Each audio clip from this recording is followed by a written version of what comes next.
মৃত ব্যক্তিকে যখন এই তিনখানা প্রশ্ন করা হয়, মৃত ব্যক্তি যদি নেককার হয়ে থাকে, দিনদার হয়ে থাকে, আল্লাহকে চিন্নিওয়ালা হয়ে থাকে, সঙ্গে সঙ্গে বলে রব্বি আল্লাহ।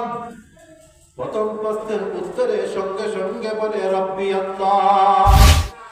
শেষ সময় যখন অতি নিকটবর্তী হয়ে যায়, মালাকুল মউত আজরাইল ফেরেশতা যখন তার নিকটবর্তী হয়ে যায়, আজরাইল ফেরেশতার সূরত ধারণ হবে দুই প্রকারের। একটা হলো নেককারের সূরত, আর একটা হলো বদকারের সূরত। নেককারদের সাথে সাক্ষাৎ হবে নেককারের সূরত ধারণ করে, বদকারের সাথে সাক্ষাৎ হবে বদকারের সূরত ধারণ করে। যখন এই ব্যক্তিটা নেককার হয়ে যাবে, এই ব্যক্তিকে সালাম প্রদান করবে, পোস্ট বিনিময় করবে। দ্য ফিউচার অফ দিন, ইসলাম প্রচারের দৃঢ় প্রচেষ্টা। আলহামদুলিল্লাহ আলহামদুলিল্লাহি ওয়া কাফা ওয়া সালামুন আলা ইবাদিহিল্লাযীনা ইসতাফা।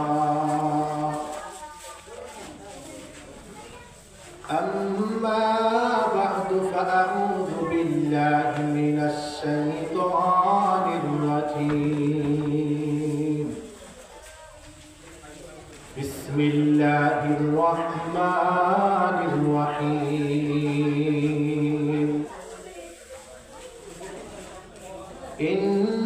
ইন্নাল্লাযীনা ক্বালু রাব্বুনাল্লাহু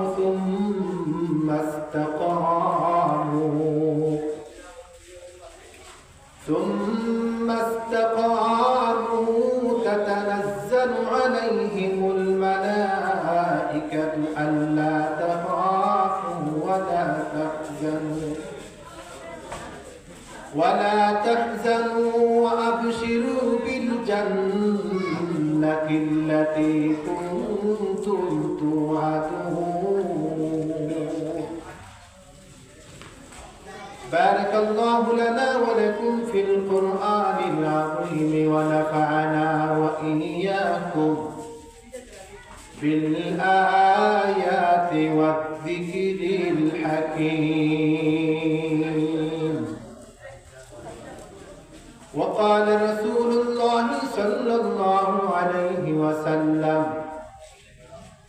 القبر روضة من رياض الجنة أو حفرة من حفر النار أو كما قال عليه الصلاة والسلام.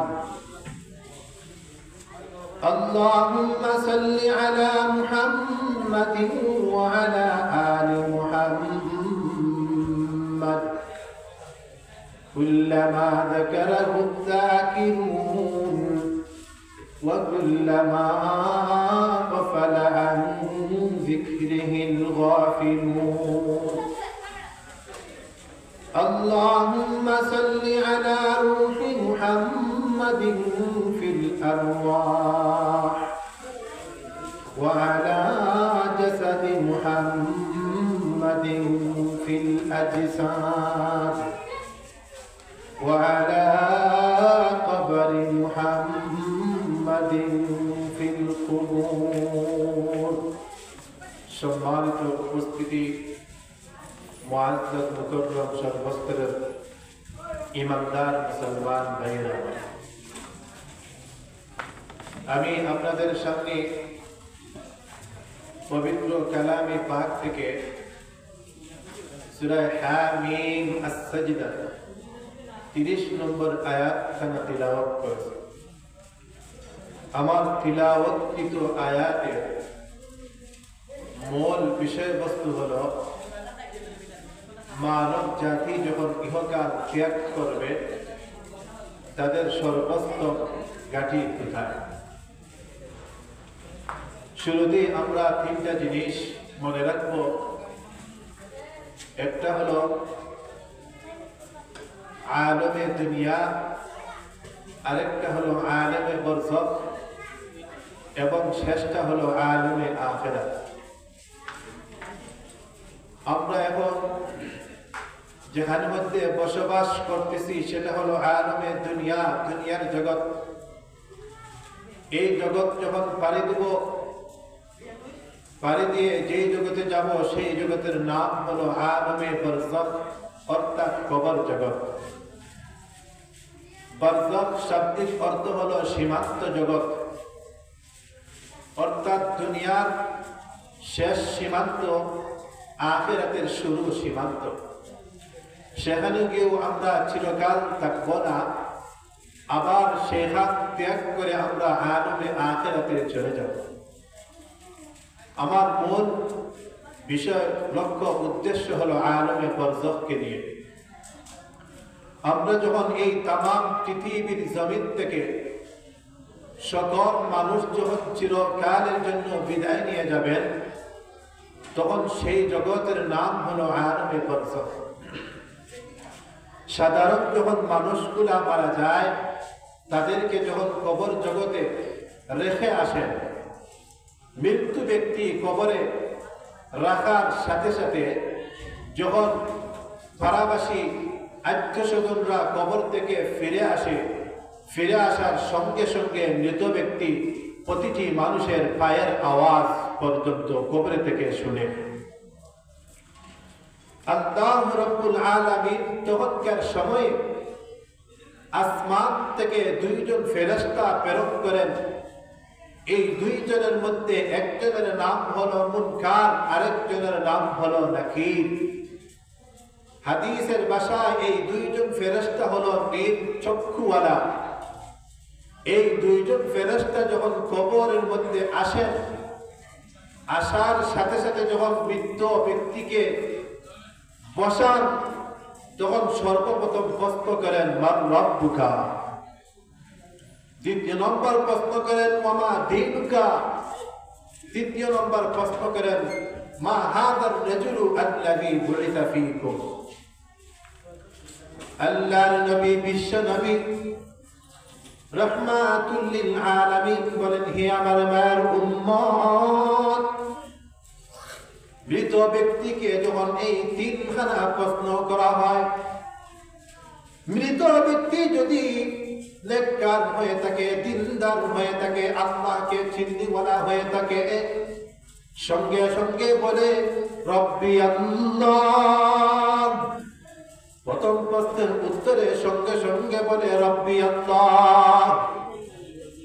দ্বিতীয় নম্বর প্রশ্ন হলো ওয়ামা দীনুকা, নেককার হয়ে থাকলে সঙ্গে সঙ্গে বলে ওঠে ওয়ামা দীনুকা, এর উত্তর হলো দীনুল ইসলাম।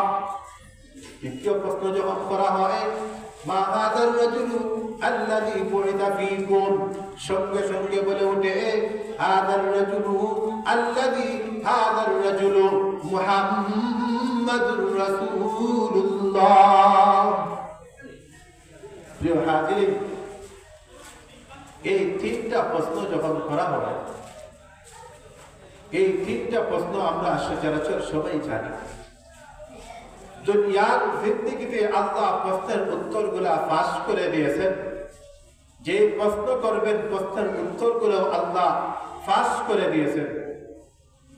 বর্তমান দুনিয়ার রীতি অনুযায়ী হলো, যখন কোনো শিক্ষা প্রতিষ্ঠানে ছাত্রগুলা পরীক্ষা দেয়, তাদেরকে প্রশ্নের উত্তর জানানো হয়। প্রশ্নের উত্তর যদি জানানো হয়, তাহলে তারা তাড়াতাড়ি সবগুলা উত্তর দিয়ে পারে। আমাদেরকে তো আল্লাহ রাব্বুল আলামিন দুনিয়ার জগতে এই তিনটা প্রশ্ন উত্তর সহ সবগুলা জানিয়ে দিয়েছেন। এরপরেও আমরা কবর জগতে সবাই মিলে উত্তর দেওয়া সম্ভব হবে না। যার আমল বাড়া কবর জগতের সম্পর্ক তার সাথে ভালো। এই জন্য আপনাদের সামনে যে আয়াতখানা তিলাওয়াত করেছিলাম, আল্লাহ বলেন ইন্নাল্লাযীনা ক্বালু রাব্বুনাল্লাহু সুম্মা ইসতাকামু তাতানাজ্জালু আলাইহিমুল মালাঈকা আল্লা তাখাফু ওয়া লা তাহজানু وأبشروا بالجنة التي كنتم توعدون আল্লাহ রাব্বুল আলামিন এই আয়াতের মধ্যে বলেন নিশ্চয় যারা রবকে আল্লাহ হিসাবে মেনে নিয়েছে এবং এর উপর অটল অবিচল রয়েছে, আল্লাহ রাব্বুল আলামিন বলেন ফেরেশতারা তাদের জন্য অবতীর্ণ হবে এবং তাদেরকে আল্লাহ রাব্বুল আলামিন রহমতের ফেরেশতারা পাঠিয়ে সুসংবাদ প্রদান করেন, তোমাদের কোনো ভয় নাই, তোমাদের কোনো চিন্তা নাই। وأبشروا بالجنة التي كنتم توعدون এবং সুসংবাদ তোমরা গ্রহণ করো, যেই সুসংবাদ আল্লাহ তোমাদের জন্য দিয়েছিলেন, জান্নাতের সুসংবাদ। মুহতারাম হাজিরিন, কবর জগতে যখন প্রশ্ন করা হবে মান রাব্বুকা, নেককার বান্দারা বলবে রব্বি আল্লাহ। পক্ষান্তরে যদি নেককার বান্দা না হয়, হাদিসের ভাষ্য অনুযায়ী সেই ব্যক্তি এইভাবে প্রকাশ করবে, দুঃখ প্রকাশ করবে, হা হা লা আদরি লা আদরি, তো কিছুই জানি না, কিছুই জানি না। নাফরমান ব্যক্তিরা বলবে আমি তো কিছুই জানি না, কিছুই জানি না, আমি তো কিছুই জানি না। দ্বিতীয় প্রশ্ন করা হবে ওমা দীনুকা, সে আবার বলবে হা হা লা আদরি, আমি কিচ্ছুই জানি না, কিছুই জানি না। তৃতীয় নম্বর প্রশ্ন করা হবে হাদার রাজুলু আল্লাযী বুইসা ফীকুম, আবার বলবে আমি কিছুই জানি না, লা আদরি লা আদরি। প্রিয় হাজিরিন, এই কবর জগৎটা হলো আমাদের দুনিয়ার জিন্দেগির শেষ সীমান্ত, আখিরাতের শুরু সীমান্ত। আল্লাহর নবী বিশ্বনবী রাহমাতুল লিল আলামিন বলেন এই কবর জগতে যখন প্রথম জগৎটা যখন মানুষেরা পাস করে ফেলবে, আশা করা যায় পরবর্তী ঘাটিগুলো পাস করবে। এই জন্য কবর জগৎ হলো আসল। এই কবর জগতের মান, এই কবর জগতের সামানা আমরা কিভাবে উপার্জন করব? আমরা রবকে যদি চিনি, আমাদের মালিককে যদি চিনি, তাহলে ওই জগতিকে আমাদের মালিকের পরিচয় দিতে পারব। পুরোপুরি যদি ইসলামের মধ্যে আমরা অটল থাকি, অবিচল থাকি, তাহলে ওমা দীনুকা বলার সঙ্গে সঙ্গে আমাদের দিন ইসলামের কথা আমরা বলতে পারব। তারপর বিশ্বনবীর আদর্শের উপর যদি আমরা ইস্তেকামত থাকি, অটল থাকি, সর্বত্র যদি সুন্নত তরিকার উপর অটল এবং অবিচল থাকি, তাহলে আমাদের জন্য সহজ হয়ে যাবে ওমা হাদার রাজুলু আল্লাযী বুইসা ফীকুম, আমাদের জন্য সহজ হয়ে যাবে হাদার রাজুলু মুহাম্মাদুর রাসূলুল্লাহ সাল্লাল্লাহু আলাইহি ওয়াসাল্লাম। এই জন্য প্রিয় হাজিরিন, কবর জগৎটা হলো আসল জগৎ। এই জগতে যাওয়ার পূর্বে যখন মানুষের মৃত্যুর সময় যখন নিকটবর্তী হয়ে যায়, আল্লাহ রাব্বুল আলামিন এক আয়াতের মধ্যে বলেন, সূরা মুনাফিকুনের শেষ আয়াতের মধ্যে বলেন ওয়ালান ইউআখিরাল্লাহু নাফসান ইযা জাআ আজালুহা ওয়াল্লাহু খাবীরুম বিমা তা'মালুন। শেষ সময় যখন অতি নিকটবর্তী হয়ে যায়, মালাকুল মউত আজরাইল ফেরেশতা যখন তার নিকটবর্তী হয়ে যায়, আজরাইল ফেরেশতার সূরত হবে দুই প্রকারের, একটা হলো নেককারের সূরত আর একটা হলো বদকারের সূরত। নেককারদের সাথে সাক্ষাৎ হবে নেককারের সূরত ধারণ করে, বদকারের সাথে সাক্ষাৎ হবে বদকারের সূরত ধারণ করে। যখন এই ব্যক্তিটা নেককার হয়ে যাবে, এই ব্যক্তিকে সালাম প্রদান করবে, পোস্ট বিনিময় করবে, এই ব্যক্তিকে বলা হবে আমি আজরাইল মালাকুল মউত। বলে আল্লাহর নেককার বান্দা, দিনদার বান্দা, তুমি কি দুনিয়ার জগৎ থেকে যাইতে চাও? আমি আল্লাহর পক্ষ থেকে আসছি। এই সময়ে এই নেককার বান্দা মালাকুল মউতকে বলবে তোমার সাথে যদি যাই আমার কেমন হবে? এই সমস্ত নেককার বান্দারা আজরাইলকে দেখে বলবে যাইতে তো চাই, কিন্তু সর্বোত্তম হুঁশিয়ারের সাথে বলবে আজরাইল আলাইহিস সালাম চেষ্টা করবে তার মুখ দিয়ে জান কবজ করার জন্য। এই মুহূর্তে মুখে উত্তর দিবে সাবধান সাবধান, আমার মুখ দিয়ে তুমি জান কবজ করতে পারবা না। তাসবিহ তাহলিল করেছি, কোরআন তিলাওয়াত করেছি, আল্লাহর জিকির আজকার করেছি, এইভাবে মুখে বাধা দিবে। আজরাইল আলাইহিস সালাম চোখ দিয়ে জান কবজ করার চেষ্টা করবেন, চোখ এইভাবে আজরাইলের সাথে কথা বলবে সাবধান সাবধান, আমার এই চক্ষু ভালো জিনিস দেখেছে, আল্লাহর পবিত্র কালাম দেখে দেখে তিলাওয়াত করেছে, ভালো নিদর্শনগুলা দেখেছে, সাবধান সাবধান, চোখ দিয়ে জান কবজ করতে পারবা না। এইভাবে প্রত্যেকটা অঙ্গ প্রত্যঙ্গের সাথে আজরাইল আলাইহিস সালাম চেষ্টা করবে, প্রত্যেকটা অঙ্গ প্রত্যঙ্গ থেকে এইভাবে বাধা আসবে। শেষ পর্যায়ে আজরাইল আলাইহিস সালাম আল্লাহ বলে দিবেন, হে আজরাইল দুষ্ট আমার এইভাবে এমনি এমনি আসবে না, তাকে জান্নাতের ফুটেজ সমূহ দেখাও আর বলো আমি আল্লাহ তার সাথে সাক্ষাৎ করতে চাই, সে কি সাক্ষাৎ দিতে চায়। হাদিসের ভাষ্য অনুযায়ী যেই বান্দা আল্লাহর সাথে সাক্ষাৎ দিতে চায়, আল্লাহ রাব্বুল আলামিন তার সাথেও সাক্ষাৎ দিতে চায়। অর্থাৎ নেককার বান্দা যখন জান্নাতের নাজ নিয়ামত ফুটেজ সমূহ দেখানো হবে, এই নেককার বান্দা বলবে আমি তো ওখানে যেতে চাই, আমি তো ওখানে যেতে চাই। যখন তার মনটা ওই দিকে দাবিত হবে, এই ফাঁকি দিয়ে আজরাইল আলাইহিস সালাম নেককার বান্দার জানটা কবজ করে নেবে। আল্লাহর নবী বলেন, এই যে মালাকুল মউত যখন জান কবজ করবেন, দুই অবস্থার পরিপ্রেক্ষিতে নেককার বান্দারও যখন জান কবজ করবেন, তখন নেককার বান্দারও একটু কষ্ট হবে, কিন্তু নেককার বান্দা এই কষ্টটা অনুভব করতে পারবে না। পক্ষান্তরে বদকার ব্যক্তি যারা আছে, রবকে চিনে না, পালনকর্তাকে চিনে না, দ্বীন ইসলাম বুঝে না, আল্লাহর নবীর তরিকা সে অনুসরণ করে না, এমনকি আল্লাহর নবীকে নিয়ে গালিগালাজ করে, তিরস্কার করে, অট্টহাসি করে, এইভাবে উপহাস করে, আলেম উলামা থাকলে ঠাট্টা বিদ্রুপ করে, এদেরকে আল্লাহ রাব্বুল আলামিন আজরাইল আলাইহিস সালামকে বদ সুরত ধারণ করে, তাকে বদ সুরত ধারণ করে এই পাপিষ্ঠকে জান কবজ করার চেষ্টা করবেন। পা থেকে মাথা পর্যন্ত এই বদকার মানুষের জানটা দৌড়াদৌড়ি করবে, কবজ হওয়ার জন্য দিবে না, চেষ্টা করা হবে, দৌড়াদৌড়ি শুরু করবে।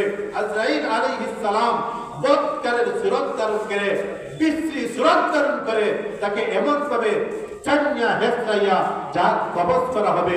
বিশ্ব নবী বলেন, একটা জীবিত বকরিকে উল্টা যেভাবে হালাইলে যে পরিমাণ কষ্ট হয়, তার চেয়ে দ্বিগুণ কষ্ট হবে এই বদকার মানুষের। এই জন্য মরণের অবস্থা একটা, যেটাকে বলা হয় সাকারাতুল মউত। এই জগৎ যখন পাড়ি দিবে, সেই জগতের নাম বলেছিলাম আলমে বরজাখ, কবর জগৎ, দুনিয়ার শেষ সীমান্ত। অর্থাৎ দুনিয়ার শেষ সীমান্ত, আখিরাতের শুরু সীমান্ত। যখন কবর জগৎ থেকে উঠানো হবে, তখন আরেকটা জগতের নাম হলো আলমে আখিরাত। এই আলমে আখিরাতে যখন সবাইকে একত্রিত করা হবে, সেটাকে বলা হয় আলমে আখিরাত, হাসরের মাঠ অথবা বিচার দিবসের মাঠ। এই বিচার দিবসের মাঠে যখন সবাইকে উপস্থিত করা হবে, এইখানে মানুষেরা আবার দুই ভাগে ভাগ হবে, দুই ভাগে বিভক্ত হবে। আল্লাহর কালামের ভাষায় বলা হয়, ওয়ামতাজুল ইয়াউম আইয়ুহাল মুজরিমুন। আল্লাহ রাব্বুল আলামিন তখনকার সময় একটা ঘোষণা করবেন, হে পাপিষ্ঠরা, হে পাপিষ্ঠের দল, নিকৃষ্টের দল, হে গুনাহগারের দল, তোমরা জুদা হয়ে যাও, আলাদা হয়ে যাও, পৃথক হয়ে যাও। আল্লাহ রাব্বুল আলামিন সর্বপ্রথম যখন পাপিষ্ঠদেরকে আলাদা করা হবে, কিয়ামতের মাঠ এমন ভয়ঙ্কর মাঠ হবে, দুনিয়ার জিন্দেগির সম পরিমাণ 50,000 বছরের সম পরিমাণ হবে। আল্লাহ রাব্বুল আলামিন বলেন, এমন দিবস কার্যক্রম শুরু করার পূর্বে 50,000 বছর অতিবাহিত হয়ে যাবে। মুহতারাম হাজিরিন, আল্লাহ রাব্বুল আলামিন কালামে পাকের মধ্যে বলেন, আলাম আহাদ ইলাইকুম ইয়া বানি আদম, ইয়া বানি আদম আল্লা তা'বুদুশ শাইতান ইন্নাহু লাকুম আদুউম মুবিন। হে আদমের সন্তানেরা, আমি কি তোমাদেরকে বলিনি শয়তানের অনুসরণ হইও না? ওই যে আল্লাহ বললেন পাপিষ্ঠর দলেরা আলাদা হয়ে যাও, পৃথক হয়ে যাও, তখন একদল বান্দারা চেষ্টা করবে নেককারের সাথে যাওয়ার জন্য। আল্লাহ রাব্বুল আলামিন ওই দিন তাদেরকে সম্বোধন করে বলবেন, আমি কি তোমাদেরকে বলিনি শয়তানের অনুসরণ করিও না? যারা শয়তানের অনুসরণ করেছে, আল্লাহর বিরুদ্ধে আচরণ করেছে, তাদেরকে মরণের সময়ও এইভাবে ভয়ঙ্কর আযাব হবে, কবর জগতে ভয়ঙ্কর শাস্তি হবে, এমনকি পরকালে আখিরাতের জগতে এইভাবে তার শাস্তি প্রদান করা হবে। প্রিয় হাজিরিন, কবর জগতে যাওয়ার পূর্বে আমাদের মান, আমাদের কবর জগতের জিনিসগুলা কিভাবে আমরা তৈরি করব, এই জন্য রবের সাথে আমরা পরিচয় কেমনে হব, রবের সাথে আমরা কেমনে চিনি, রবকে কেমনে চিনব, রবের হুকুম আদায় করতে হবে। সর্বপ্রথম রবের হুকুম মানতে হবে। রবের হুকুম যারা মানবে তারাই একমাত্র কবর জগতে গিয়ে মার রব্বুকা বলার সঙ্গে সঙ্গে রব্বি আল্লাহ বলতে পারবে। যারা রবের হুকুম মানে না, ফজরের নামাজ পড়ে না, জোহরের নামাজ পড়ে না, আসরের নামাজ আদায় করে না, মাগরিবের নামাজ আদায় করে না, এশার নামাজ আদায় করে না, হালাল হারাম পার্থক্য করে না, সুদের খালবারের মধ্যে আছে, ঘুষের খালবারের মধ্যে আছে, চিটারি বাটফারির মধ্যে আছে, দান্দা বান্দার মধ্যে আছে, এতিমদেরকে ঠগানোর ধান্দায় আছে, মানুষকে ঠগানোর ধান্দায় আছে, আল্লাহ বলেন তাদের সাথে আমার সম্পর্ক নাই। তারা আল্লাহকে চিনবে না, আল্লাহ তাদের সাথে সাক্ষাৎ দিবেন। মুহতারাম হাজিরিন, আর এই ব্যক্তিরাই কবরে গিয়ে রব্বি আল্লাহ বলতেই পারবে না। পক্ষান্তরে যারা আল্লাহর হুকুম মেনে চলছে, আল্লাহর হুকুমকে মান্য করেছে, পাঁচ ওয়াক্ত নামাজ যথাযথভাবে ওয়াক্ত মতো সময় মতো আদায় করেছে, হালাল হারামকে পার্থক্য করে চলছে, হারামকে বর্জন করেছে, হালালকে মেনে চলছে, তারাই রবকে চিনছে। মার রব্বুকা বলার সঙ্গে সঙ্গে রব্বি আল্লাহ তারা অটোমেটিক বলে ফেলে। যারা দ্বীনের উপর অটল রয়েছে, ইসলামের উপর অটল রয়েছে, ইসলামকে নিয়ে ঠাট্টা বিদ্রুপ করে নাই, ডং তামসা করে নাই, পরিপূর্ণ অটল রয়েছে, তারাই বলতে পারবে ওমা দীনুকা বলার সঙ্গে সঙ্গে বলতে পারবে দীনিয়াল ইসলাম। যারা আল্লাহর নবীর সুরত এবং সিরতকে মেনে চলছে, আল্লাহর নবীর প্রতিটা সুন্নতকে আঁকড়ে ধরেছে, তারাই আল্লাহর নবীকে চিনতে পারবে। আল্লাহর নবীর সুপারিশ তারাই পাবে। প্রিয় হাজিরিন, কিয়ামতের কঠিন ময়দানে আল্লাহর নবীর সুপারিশ ছাড়া কোনো ব্যক্তি পার হওয়া সম্ভব হবে না। আল্লাহর নবীর সুপারিশ ছাড়া কোনো ব্যক্তি পার হওয়া সম্ভব হবে না। যত বড় আল্লাহওয়ালা বুজুর্গ, ওলি, আউলিয়া, পীর, বুজুর্গ, কুতুব যত বড়ই থাকুক না কেন, আল্লাহর নবীর সুপারিশ ছাড়া সেই দিন পরকালে পার হওয়া সম্ভব হবে না। সেই দিন পার হতে হলে আল্লাহর নবীর সুপারিশ অবশ্যই লাগবে। এই সুপারিশটা হলো দুই প্রকার। একটা হলো সুপারিশে আম্মা, আরেকটা হলো সুপারিশে খাসা। সুপারিশে আম্মা বলা হয় কিয়ামতের মাঠ কায়েম হওয়ার জন্য আদম আলাইহিস সালাম থেকে নিয়ে শেষ নবীর উম্মত পর্যন্ত সমস্ত হাসরবাসীরা দৌড়াদৌড়ি শুরু করবে, যেন কিয়ামতের মাঠটা কমপক্ষে কায়েম হয়ে যায়, অনুষ্ঠিত হয়ে যায়। আস্তিক নাস্তিক, মুসলমান, বেঈমান, কাফির, কুফফার, ইহুদি, নাসারা সবার জন্য ওই দিন বিশ্বনবী রাহমাতুল লিল আলামিন সুপারিশ করবেন যাতে করে কিয়ামতের মাঠ কায়েম হয়ে যায়। যখন আল্লাহর নবীর সুপারিশের দ্বারা আল্লাহ কিয়ামতের মাঠ কায়েম করবেন, এটা হলো সুপারিশে আম্মা।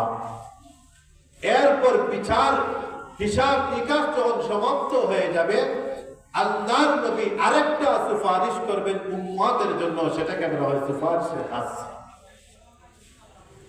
আল্লাহর নবী বিশ্ব নবী রাহমাতুল লিল আলামিন সমস্ত উম্মতদেরকে নিয়ে জান্নাতে যাওয়ার জন্য সুপারিশ করবেন। আল্লাহ রাব্বুল আলামিন সূরা দুহার মধ্যে বলেন, এ আমার প্রিয় হাবিব, পরকালে আপনি যতক্ষণ পর্যন্ত খুশি হবেন না, রাজি হবেন না, ততক্ষণ পর্যন্ত আমি আল্লাহ তোমাকে দিতেই থাকবো, নিয়ামত সমূহ দিতেই থাকবো। ওয়ালা সাউফা ইউতিকা রাব্বুকা ফাতারদা। ওগো নবীজি, যতক্ষণ পর্যন্ত আপনি সন্তুষ্ট হবেন না, খুশি হবেন না, আমি আল্লাহ দিতেই থাকবো। আল্লাহর নবী বিশ্ব নবী রাহমাতুল লিল আলামিন এই সূরা যখন নাযিল হলো, আল্লাহর নবী বিশ্ব নবী রাহমাতুল লিল আলামিন মুস্কি হাসি দিলেন। এই আয়াতখানা যখন নাযিল হলো, মুস্কি হাসি দিলেন।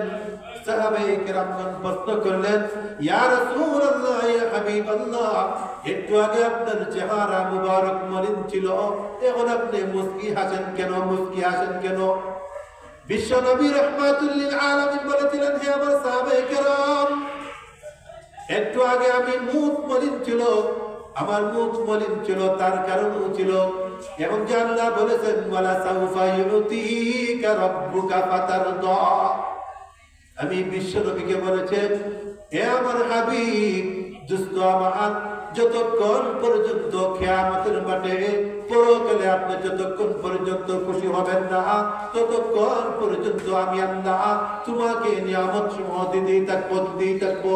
এই জন্য আমি মুস্কি আসলাম, আমার একটা উম্মত যেন জাহান্নামের মধ্যে না থাকে, সর্বক্ষণ চেষ্টা করব সমস্ত উম্মত গুলাকে নিয়ে যেন জান্নাতে যাইতে পারি। এই জন্য বিশ্ব নবী মুস্কি হাসি দিয়েছেন, খুশি হয়েছেন, যাতে করে আমার একটা উম্মত যেন জাহান্নামের আগুনে ধান করে। কিন্তু আমরা আজ কোথায়? আমরা যদি সুন্নতের কোনো আলোচনা করা হয়, বিশ্ব নবীর জীবনী নিয়ে যদি আলোচনা করা হয়, একদল মানুষেরা ঠাট্টা বিদ্রুপ করে, উপহাস করে। ভাই, নবীকে চিনলেন না, উপহাস তো করবেন। উপহাস তো করেছে আবু জেহেল, আবু লাহাব, উপহাস তো করেছে মক্কার বড় বড় কাফেররা, ঠাট্টা বিদ্রুপ করেছে, নবীকে কষ্ট দিয়েছে। আপনি আমি তো নবীর উম্মত, আপনি আমি তো উপহাস করতে পারি না, ঠাট্টা বিদ্রুপ করতে পারি না। পারলে আমল করেন, না পারলে খামোশ থাকেন। উপহাস করার কারণ কি? আলেম দেখলেই উপহাস করেন, হুজুর দেখলেই উপহাস করেন, কুসা দিয়ে কথা বলেন। কার সাথে কুসা দিয়ে কথা বলছেন আপনি তো টের পান না, আপনি তো মূর্খদের সাথে মূর্খদের মতো আচরণ করবেন। এই সমস্ত মনোভাব যদি থাকে, কিয়ামতের কঠিন ময়দানে আপনি সুপারিশ পাওয়ার কোনো আশা করবেন। যেই দিন এমন ভয়াবহ মাঠ, কিয়ামতের ভয়ঙ্কর মাঠ সৃষ্টি হবে, হাউজে কাউসারের পানি পান না করা পর্যন্ত আপনার পিপাসা নিবারণ হবে না। ওই দিন আল্লাহর নবী নিজ হাতে হাউজে কাউসারের পানি পান করাবেন। আর ওই নবীর সিরত সুরত নিয়ে আপনি ঠাট্টা বিদ্রুপ করলেন, আলেম উলামাকে নিয়ে ঠাট্টা বিদ্রুপ করলেন, আপনি কোথায় আছেন টের পাবেন।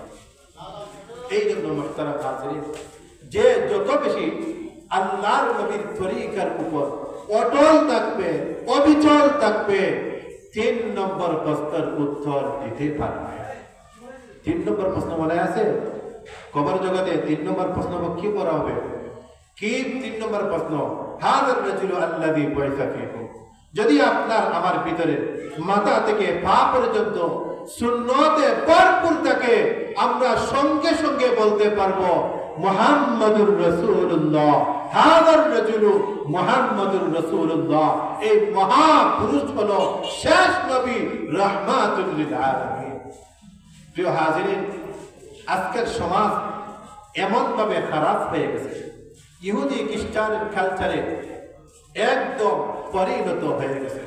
মুসলমানের বাচ্চা হয়ে ইহুদি খ্রিস্টানের মতো চুল কাটে, মুসলমানের বাচ্চা হয়ে ইহুদি খ্রিস্টানের মতো দাড়িতে ফ্যাশন করে, মুসলমানের বাচ্চা হয়ে ইহুদি খ্রিস্টান যেইভাবে চলাচল করে সেইভাবে চলাচল করে, আবার দাবি করে মুসলমান নবীর উম্মত।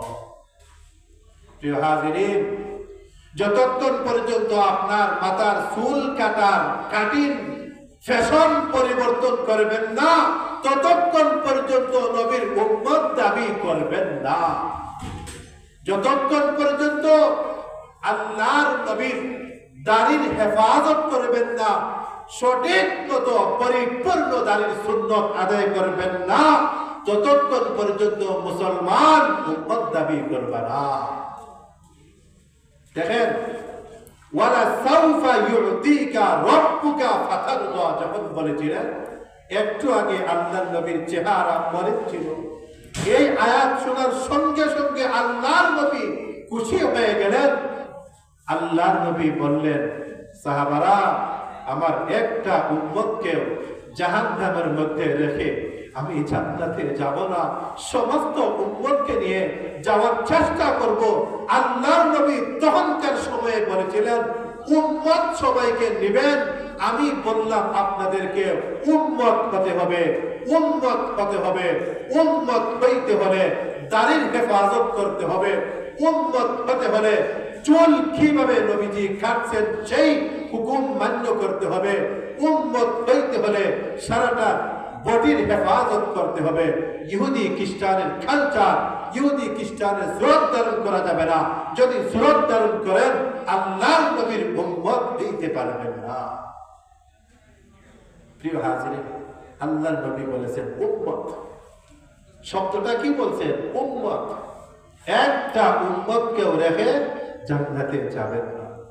এই জন্য প্রিয় হাজিরিন, আমার আপনার উপযুক্ত ছেলে, উপযুক্ত ছেলে সে ফ্যাশন করে চুলের কাটিং ইহুদি খ্রিস্টানের মতো সেলুনে গিয়ে বলে কাটিং করে পালা, সে ইহুদি খ্রিস্টানের মতো প্যান্ট শার্ট পরিধান করে, ইহুদি খ্রিস্টানের মতো দাড়িতে ফ্যাশন করে, বলেন সেই ব্যক্তি কি উম্মত?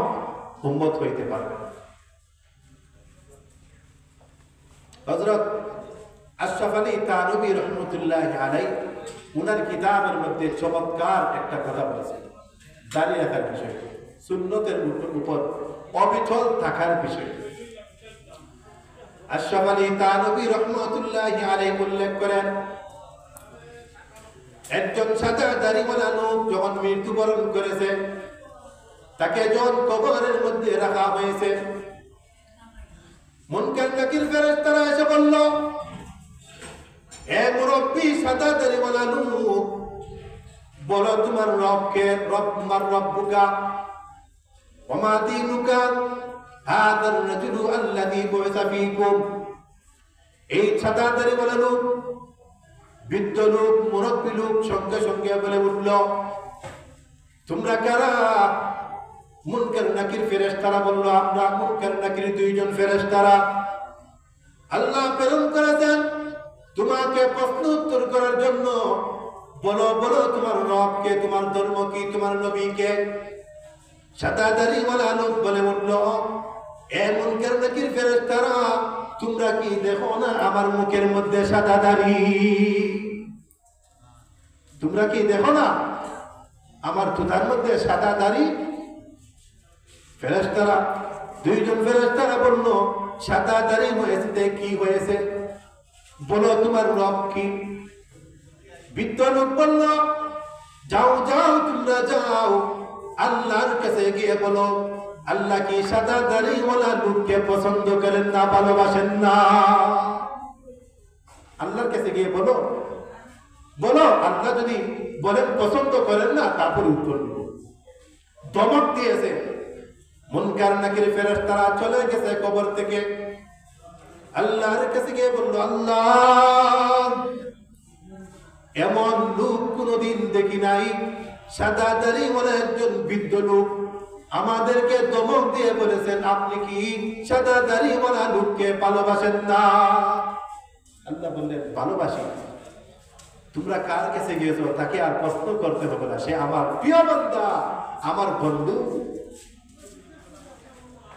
প্রিয় হাজিরিন, এই আলোচনা যখন শুনেছে, ওয়াজ মাহফিলে আলোচনা হয়, আশরাফ আলী থানভী রাহমাতুল্লাহি আলাইহি আরো লেখেন, এই বক্তব্য যখন একজন যুবক ব্যক্তি শুনল, দাড়ি কোনোদিন রাখে নাই, শোনার সঙ্গে সঙ্গে সে আমলে পরিণত হয়ে গেছে।